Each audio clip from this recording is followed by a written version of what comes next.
সকল শিক্ষার্থীকে স্বাগত জানিয়ে শুরু করছি ম্যাথ ক্লাস। আজকে ম্যাথ ক্লাসে চতুর্থ শ্রেণীর আমার গণিত চ্যাপ্টার 1 অর্থাৎ পার্ট 1, পেজ নম্বর হচ্ছে 13, অঙ্ক নম্বর হচ্ছে 10। বাজার করি, জিনিসের দাম দেখিও, কি কি জিনিস কিনবো ভাবি। দেখো এখানে অনেক জিনিস দেওয়া আছে। এখন নম্বর 6, রমিতা একটি ফল রাখার ঝুড়ি ও একটি ব্যাডমিন্টন র্যাকেট কিনল। সে দোকানিকে একটি 100 টাকার নোট দিল। এটা কোশ্চেনে দেওয়া আছে। এরপর দেওয়া আছে কি দেখো, একটি ফল রাখার ঝুড়ির দাম। এখানে আমরা একটি ফল রাখার ঝুড়ির দাম বের করব। দেখো এখানে দেওয়া আছে একটি ফল রাখার ঝুড়ির দাম আছে এখানে 90 টাকা দেওয়া আছে, তাহলে 90 লিখি এখানে 90 টাকা।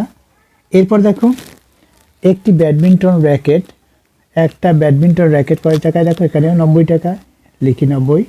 এটা ক্রয় করলো অর্থাৎ কিনলো।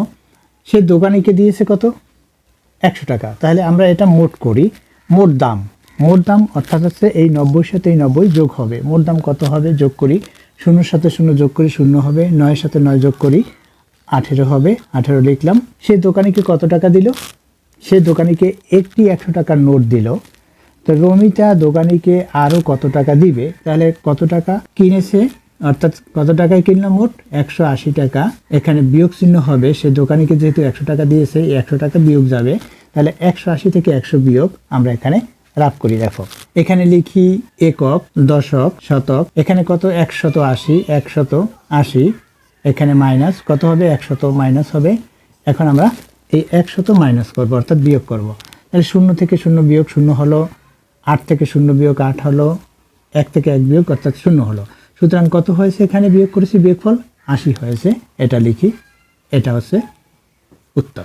অর্থাৎ রমিতা দোকানিকে কত টাকা দিবে, 80 টাকা দিবে।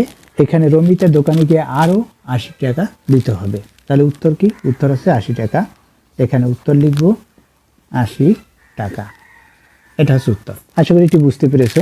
এতক্ষণ ম্যাথ ক্লাসের সাথে থাকার জন্য সকলকে ধন্যবাদ জানিয়ে আজকের মতো বিদায় নিচ্ছি।